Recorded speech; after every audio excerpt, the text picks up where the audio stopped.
नमस्कार, जय श्री राम सभी को। मैं विष्णु शर्मा आप सभी का स्वागत करता हूं अपने YouTube चैनल बालाजी एकेडमी पर। और आज हम 10वीं का तीसरा चैप्टर पढ़ेंगे गणित का, मैथ्स का, जो कि है pair of linear equation in two variables. ठीक है, तो इसको हम शुरू करते हैं। अब वेरिएबल्स क्या होते हैं और वो कांस्टेंट क्या होते हैं, इसकी मैं पिछले चैप्टर में चर्चा कर चुका हूं। तो जिसको भी कंफ्यूजन है वो मेरा पिछला वीडियो, पहला वीडियो जाकर देख सकते हैं। उसमें मैंने बहुत डिटेल से समझाया है किस तरीके से किसे हम कांस्टेंट कहते हैं, किसे हम वेरिएबल कहते हैं। अब पेयर ऑफ लीनियर इक्वेशन, किसी भी लीनियर इक्वेशन की यहाँ पर एक टर्म आया है टू वेरिएबल।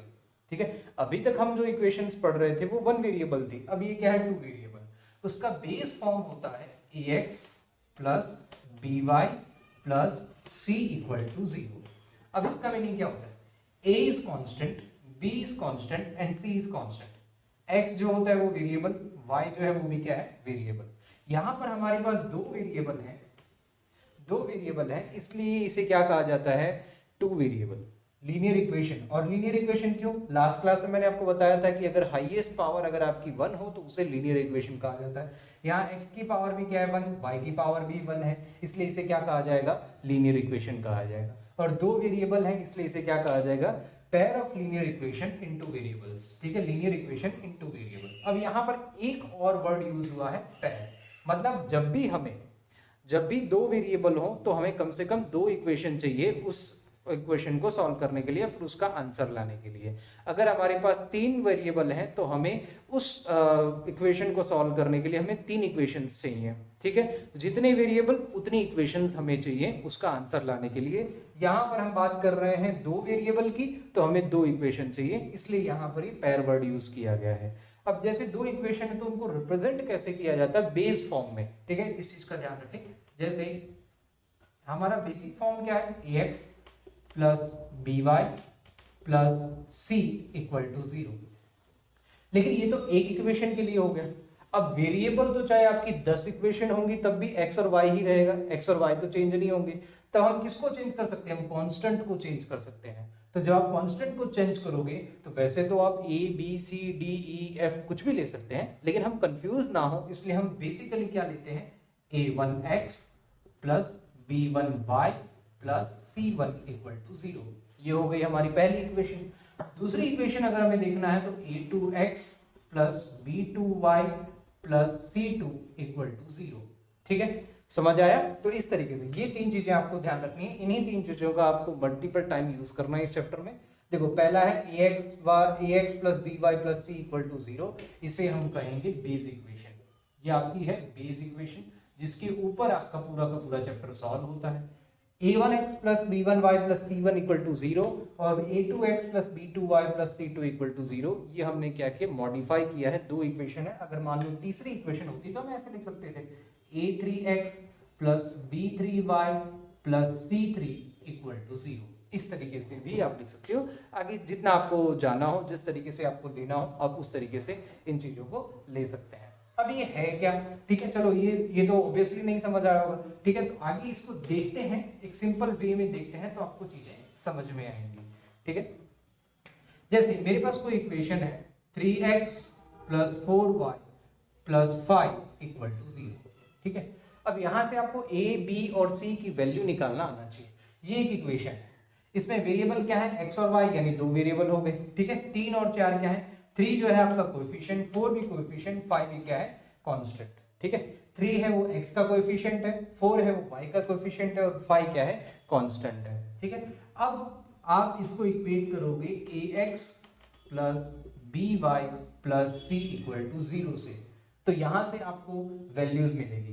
देखो, जो x का वैल्यू है उसको x के साथ इक्वेट करोगे, y की जो वैल्यू है उसको y के साथ इक्वेट करोगे, और कांस्टेंट की जो वैल्यू है उसको कांस्टेंट के साथ इक्वेट करोगे। ठीक है, तो यहां से अगर ax को अगर आप 3x से इक्वेट करते हो तो x और x तो कॉमन है, तो a की वैल्यू क्या आ जाएगी, 3। उसी तरीके से by को अगर आप 4y के साथ इक्वेट करते हो तो y और y तो कॉमन है, तो b की वैल्यू क्या आ जाएगी, 4। ठीक है, उसी तरीके से c को अगर आप इक्वेट करते हो 5 तो c तो एज इट इज 5 आ जाएगा। अब ये हम क्यों देख रहे हैं, जब हम आगे पढ़ेंगे तो आपको इस तरह से वैल्यूज निकालना आना चाहिए। मैं एक और क्वेश्चन आपको लेकर बता देता हूं ताकि आपको चीजें और आसान हो जाए। ये तो पॉजिटिव नंबर्स थे इसलिए आपको इजीली समझ आ गया। आगे एक और क्वेश्चन देख लेते हैं। जैसे सपोज करो मैंने लिखा 3x minus 4y minus 8 equal to 0। Similarly इसको भी अगर आपको इक्वेट करोगे तो ax plus by plus c equal to 0। ठीक है, अब x की वैल्यूज को इक्वेट करोगे तो ax इज इक्वल टू क्या हो जाएगा 3x, तो a की वैल्यू क्या हो जाएगी 3। ठीक है, अब चाहो तो x और x काट दो तब भी आपको ऐसे समझ आ जाएगा a की वैल्यू 3। उसी तरीके से by की वैल्यू, अब यहाँ ध्यान देने वाली बात यह है कि by की वैल्यू इक्वेट होगी -4y से, क्योंकि जब हम कोएफिशिएंट लेते हैं तो उसमें माइनस होता है तो उसे भी इंक्लूड करते हैं, इसलिए यहाँ पर क्या आ जाएगा -4y। तो y की वैल्यू आपकी क्या, सॉरी b की वैल्यू आपकी क्या आ जाएगी -4, b की वैल्यू क्या आ जाएगी -4। सिमिलरली अगर c की वैल्यू हम बात करें तो क्या आ जाएगी -8। इस तरीके से आप a, b और c की वैल्यूज निकाल सकते हैं। ठीक है, तो सबसे पहले हमने पढ़ा बेस फॉर्म, जो कि आपको याद रखना है ax plus by plus c equal to 0, this is your base form. अब बात करते हैं दो इक्वेशंस। अब यहाँ पर अभी तक लास्ट कुछ क्लासेस में आपने 7वीं में या 8वीं में कुछ इस तरह के क्वेश्चंस किए थे जहां पर आपको एक इक्वेशन दी जाती थी और आप उसको सॉल्व करते थे। जैसे मान लो कि आपको दिया है 3x इक्वल टू 8, तो आप 9 दिया हुआ है तो आप x की वैल्यू फाइंड करते थे। ठीक है, तो x इज इक्वल टू क्या आता था 9 divided by 3, x is equal to 3। ठीक है, इस तरीके से आपकी वैल्यूज आती थी। लेकिन यहां पर आपको ध्यान देने वाली बात यह है कि यहां पर आपके पास इक्वेशन जो है दो है। ठीक है, तो दो इक्वेशन को आप कैसे सॉल्व करोगे, उसके लिए मल्टीपल मेथड्स आपको दिए गए हैं, जिसमें आप सब्स्टिट्यूशन मेथड से कर सकते हो, एलिमिनेशन मेथड से कर सकते हो, क्रॉस मल्टीप्लिकेशन मेथड जो कि इस बार आपकी क्लास में नहीं दिया गया है, अदरवाइज पिछले साल वो क्लास में था। ठीक है, पिछले साल के देखा जाए तो जहां तक मेरा अनुभव है पिछले साल के कंपैरेटिवली आपका मैथ्स का सिलेबस काफी ज्यादा रिड्यूस कर दिया गया है। हर चैप्टर में 2-2, 3-3 एक्सरसाइज कर दी गई हैं। अदरवाइज इस चैप्टर में लगभग मेरे ख्याल से 5 एक्सरसाइजेस थी पहले। ठीक है, तो कोई बात नहीं। तो जो भी स्टूडेंट्स हैं मैं उनको एक चीज बताना चाहूंगा कि आप सिर्फ बुक के भरोसे ना बैठें, आप आरडी शर्मा या इस तरह की कोई प्रैक्टिस बुक जरूर सॉल्व करें जिससे आपके मल्टीपल क्वेश्चंस होंगे, ज्यादा से ज्यादा क्वेश्चंस होंगे तो आपकी प्रैक्टिस काफी अच्छी होगी। क्योंकि इस बुक में तो आप देखो तो 10-12 क्वेश्चन पर चैप्टर दिए गए हैं, उतने क्वेश्चन करके आप ज्यादा अच्छा स्कोर नहीं कर पाओगे, जहां तक मैं मानता हूं। ठीक है, आगे मैं इस बारे में और डिटेल में बता दूंगा। ठीक है, अभी तो पहले इस चैप्टर को सॉल्व करते हैं। अब दूसरा है ग्राफिकल रिप्रेजेंटेशन। जैसे पिछला चैप्टर हमने पढ़ा था तो उसमें भी हमने ग्राफिकल रिप्रेजेंटेशन किया था, तो यहां भी हम देख लेते हैं कि ग्राफिकल रिप्रेजेंटेशन क्या होता है और कैसे होता है। उसके बाद हम जो दो मेथड्स हैं उनको सॉल्व करेंगे। ग्राफिकल रिप्रेजेंटेशन जो पिछले चैप्टर में किया था सेम एज वही है, यहाँ कोई चेंजेस नहीं है, बट यहाँ पर आपको क्या निकालना है, उस ग्राफिकल रिप्रेजेंटेशन को सॉल्व करके आपको आंसर निकालना है। ठीक है, और दूसरा कि हम किसी दो इक्वेशन को सॉल्व करते हैं तो जो वैल्यू आती है वो एक्चुअल में क्या आती है उसके बारे में हम देखेंगे। जैसे मेरे पास एक इक्वेशन है 3x plus 4y plus 12 equal to 0। ठीक है, दूसरी मेरे पास एक इक्वेशन है 4x plus 3y plus 12 equal to 0। अब ध्यान से देखो, यहाँ पर 3x है, यहाँ 4 है, यहाँ 4 है, यहाँ 3 है, अपोजिट है। तो सबसे पहले जब हमने लास्ट चैप्टर में किया था, सबसे पहले हमने क्या बनाया था, एक बॉक्स बनाया था इस तरह से। तो सबसे पहले तो हम क्या करेंगे, इस दोनों 12 इन दोनों 12 को इस साइड लेके आएंगे, तो ये +12 है तो किस में आ जाएगा, -12 में आ जाएगा। किस में आ जाएगा, -12। मैं यहाँ पर जगह की कमी की वजह से सीधा यहीं पर लिख देता हूँ। ठीक है, ये हो जाएगा, उधर +12 उधर जाएगा तो क्या हो जाएगा, -12। आप इस तरीके से बना सकते हैं x y। अब हम पहले इक्वेशन के लिए सॉल्व कर रहे हैं, फॉर इक्वेशन फर्स्ट। ठीक है, अगर मान लो x की वैल्यू को हम 0 ले लेंगे, x की वैल्यू को 0 ले लेते तो ये पूरा टर्म 0 हो गया। अब बचा आपका ये 4y, 4 जो है नीचे चला जाएगा -12 से, तो y की वैल्यू क्या आ जाएगी, -3। जिनको नहीं समझ आ रहा वो ऐसे देख सकते हैं, 4y is equal to -12, y is equal to -12/4, तो y is equal to -3। I hope क्योंकि अभी 10th में हो आप तो ये ओरली हो जाना चाहिए। ठीक है, उसी तरीके से एक बार आपने x की वैल्यू 0 रखी, एक बार आप y की वैल्यू 0 रखोगे। अब y की वैल्यू 0 रख दी तो आपकी इक्वेशन क्या बन जाएगी, 3x इक्वल टू -12।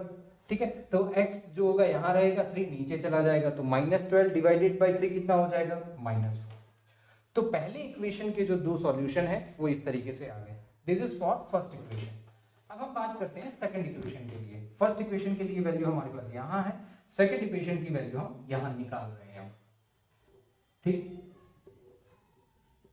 सेम तरीका, x और y की वैल्यूज हम ले लेंगे। ठीक है, अब एक बार x को 0 कर देंगे। x को क्या कर दिया हमने, 0 कर दिया। x को 0 कर दिया तो ये -12 से 3 से डिवाइड होगा तो क्या आ जाएगा, -4। सिमिलरली दूसरे टाइम हम y को 0 रख देंगे और ये -12 यहाँ 4 से डिवाइड होगा तो क्या आ जाएगा, -3। ठीक है, तो ये हमारा क्या हो गया, इक्वेशन हो गया। ठीक है, जिसमें हमारे दो पॉइंट बन रहे हैं, दो पॉइंट हमें मिलेंगे। कितने पॉइंट, दो पॉइंट। क्यों, क्योंकि linear equation in two variable है, टू वेरिएबल है तो दो पॉइंट हमें मिलेंगे और दो हमें सॉल्यूशंस मिलेंगे। ठीक है, देखो ध्यान से, अब इसको लिखा जाता है x, y के टर्म्स में। किस टर्म्स में, x, y के टर्म्स में। तो एक मेरा पॉइंट क्या हो गया, 0, -3 और दूसरा मेरा पॉइंट हो गया -4, 0। हमेशा याद रखें, पहले x लिखा जाएगा फिर y लिखा जाएगा, पहले x फिर y। उसी तरीके से दूसरे इक्वेशन के पॉइंट की अगर हम बात करें तो एक पॉइंट हो जाएगा मेरा 0, -4 और दूसरा पॉइंट हो जाएगा मेरा -3, 0। ये दो पॉइंट है जो मुझे रिप्रेजेंट करने हैं। अब आप में से किसी के दिमाग में ये सवाल हो सकता है कि सर हमने 0 ही क्यों लिया। जरूरी नहीं है 0 ही लो, आप कोई भी वैल्यू ले सकते हो, लेकिन हमने 0 सिर्फ इसलिए लिया क्योंकि 0 लेने से हमारा कैलकुलेशन काफी इजी हो गया। अदरवाइज हमें यहाँ जो वैल्यू आती है उसको उधर शिफ्ट करके उससे प्लस माइनस करना होता, फिर हम उसे सॉल्व करते। तो 0 से हमारा ये काम रिड्यूस हो गया ना, इसलिए हमने ऐसा लिया। आप चाहो तो कोई भी वैल्यू ले सकते हो। ठीक है, अब हम इसको ग्राफ पर रिप्रेजेंट करेंगे। तो पहले ये जो वैल्यूज आई इनको हम ऊपर लिख लेते हैं ताकि हमें ग्राफिकल रिप्रेजेंटेशन आसानी से हो जाए। पहली इक्वेशन के लिए हमारे पास जो पॉइंट आए उनको हम एक बार लिखेंगे। पहली इक्वेशन के लिए हमारे पास पॉइंट आए 0, -3 एंड -4, 0 और दूसरी इक्वेशन के लिए हमारे पास पॉइंट आए 0, -4 और -3, 0। ये दो इक्वेशन हमारे पास है। अब इसको रिप्रेजेंट करेंगे कार्टेशियन कोऑर्डिनेट सिस्टम से। किससे रिप्रेजेंट करेंगे, कार्टेशियन कोऑर्डिनेट सिस्टम से, जो मैंने लास्ट क्लास में सिखाया था। आप इस तरीके से कार्टेशियन कोऑर्डिनेट सिस्टम बनाते हैं। 9th में भी ये आपके टॉपिक आ चुका है। ठीक है, यहाँ x एक्सिस होता है, ये पूरा x और ये y एक्सिस। ठीक है, right hand side x positive में होता है, left hand side x negative में होता है, उसको x डैश से रिप्रेजेंट करते हैं। टॉपवर्ड साइड y पॉजिटिव होता है इसलिए उसे y लिखा जाता है, डाउनवर्ड साइड y नेगेटिव होता है इसलिए y डैश लिखा जाता है। This is your origin point, यहाँ से सब शुरुआत होता है। यहाँ हो गया 1, 2, 3, 4 एंड 5। सिमिलरली यहाँ लिखेंगे -1, -2, -3, -4। यहाँ हो जाएगा 1, 2, 3 एंड 4। नीचे हो जाएगा -1, -2, -3 एंड -4। अब जो वैल्यूज हैं उनको हम रिप्रेजेंट करेंगे, जो हमारे पास पॉइंट्स हैं उनको रिप्रेजेंट करेंगे। तो पहली इक्वेशन का पहला पॉइंट क्या था, 0, -3। पहला पॉइंट क्या था, 0, -3। मतलब x एक्सिस पे आपको 0 चाहिए और y एक्सिस पे -3 चाहिए, मतलब ये वाला पॉइंट।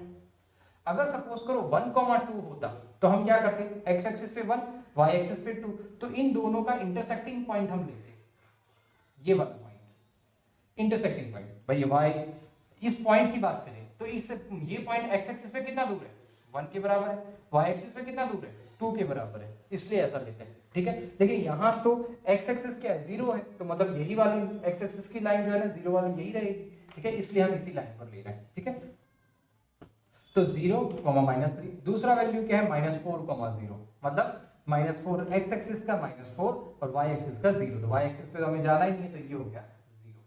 अब इन दोनों लाइन को हम क्या कर देंगे, इस तरीके से मर्ज कर देंगे, इस तरीके से मिला देंगे। मेरे पॉइंट एग्जैक्टली नहीं मर्ज हो रहे, आपके पास स्केल होगी तो इजीली मर्ज हो जाएंगे। अब दूसरे पॉइंट की बात करें, दूसरे इक्वेशन के बारे में हम बात करें तो उसकी पॉइंट्स हमारे पास ये हैं। तो उसकी वैल्यूज क्या है, 0, -4, यानी y एक्सिस पे x एक्सिस पे 0 और y एक्सिस पे -4। तो ये हो गया पहला पॉइंट। दूसरा -3, 0 और 0, मतलब x एक्सिस का -3, y का 0, तो ये हो गया ये वैल्यू।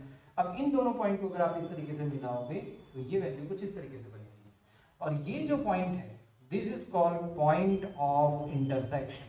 इसे क्या कहोगे, पॉइंट ऑफ इंटरसेक्शन।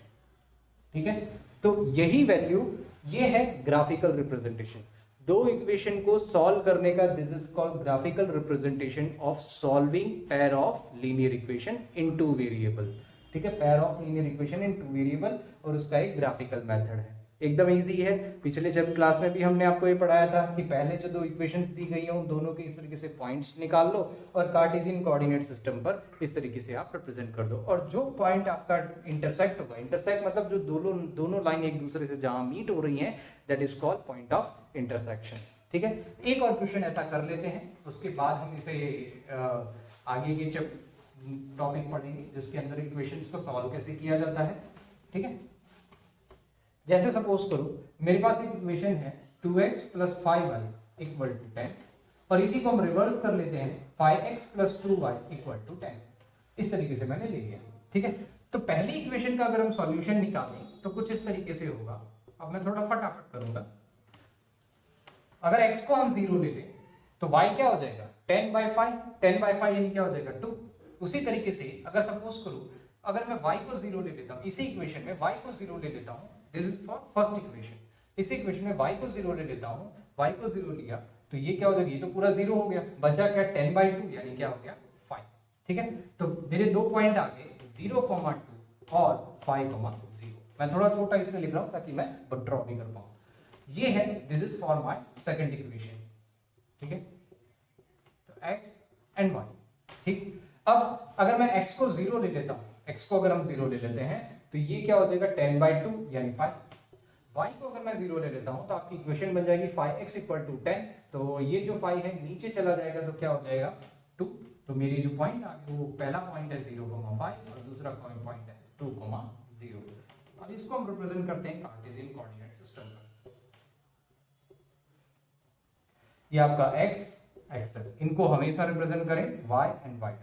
ये 0, ये 1 2 3 4 5, 1 2 3 4 and 5, -1 -2 -3 -4 -5, -1 -2 -3 -4 and -5। ये हो गया आपका रिप्रेजेंटेशन। ठीक है, अब पहली इक्वेशन के लिए हम सॉल्व करते हैं। तो पहली इक्वेशन की वैल्यूज क्या है 0। देखो जिस इक्वेशन की वैल्यूज है पहले उसको सॉल्व करो, क्यों, क्योंकि आपको उसे मीट भी करना है। ठीक है, मिलाना भी है दोनों पॉइंट को। तो पहला वैल्यू क्या है 0,2, तो x एक्सिस पे 0, y एक्सिस पे 2, तो ये हो गया पहला पॉइंट। दूसरा 5,0 मतलब x एक्सिस पे 5 और y एक्सिस पे 0, मतलब ये पॉइंट हो गया। इन दोनों को आप मिला दो ऐसे, ये मिल गए। और इसके ऊपर आप ऐसे लिख भी सकते हो 2x + 5y = 10, क्योंकि ये इसी इक्वेशन की लाइन है ना, इसलिए हमने लिखा। ये हमेशा लिखना है, याद रखना। इसके बाद दूसरा इक्वेशन हमारा क्या है 0,5, तो x एक्सिस पे 0, y एक्सिस पे 5, मतलब ये हो गया। उसी तरीके से दूसरा पॉइंट है 2,0, तो ये 2 और 0, मतलब ये वाली वैल्यू हो गई। इन दोनों को आप मिला दो ऐसे, ये दोनों ऐसे मिल गए। और ये कौन सी इक्वेशन के लिए है 5x + 2y = 10। अब ये जो आपका पॉइंट मिला, this is called point of intersection. इसे आप क्या कहोगे, पॉइंट ऑफ इंटरसेक्शन। ठीक है, तो ये आज के लिए था हमारा।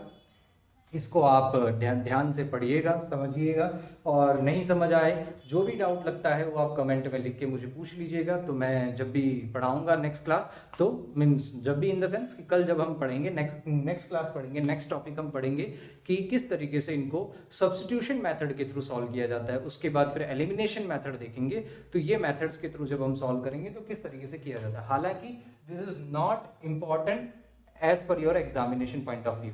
ठीक है, इतना ज्यादा इंपॉर्टेंट नहीं, बहुत इजी है, इसलिए इसकी ज्यादा वैल्यूज नहीं होती। ये सिर्फ मैंने आपको समझने के लिए बताया है। कल हम जो पढ़ेंगे वो आपके लिए एग्जामिनेशन पॉइंट ऑफ व्यू से काफी ज्यादा मतलब इंपॉर्टेंट हो जाएगा। दूसरी चीज मैं आप सभी को कहना चाहूंगा, आपका मैथ्स का सिलेबस काफी ज्यादा रिड्यूस कर दिया गया है, इसलिए मैथ्स की सिर्फ और सिर्फ टेक्स्ट बुक पर डिपेंड ना रहें। बहुत सारे और मटेरियल आपके पास आते हैं, जैसे RD शर्मा है, प्रैक्टिस वर्कबुक है, उनको भी सॉल्व करें। उनसे भाई ज़्यादा क्वेश्चन नहीं सॉल्व कर सकते, कम से कम पर चैप्टर आप 20, 25, 30 क्वेश्चन तो सॉल्व करें। ठीक है, क्योंकि बुक में तो आपको 10-5 क्वेश्चन दिए गए, तो उनको सॉल्व करके आप मैथ्स की अच्छी प्रैक्टिस नहीं कर सकते, क्योंकि मैथ्स में जितने ज़्यादा क्वेश्चन आप सॉल्व करोगे उतना ही ज़्यादा आपके लिए बेहतर है। ठीक है, और इसी के साथ आज की क्लास हम यहीं समाप्त करते हैं। सभी को जय श्री राम, मिलेंगे नेक्स्ट क्लास में।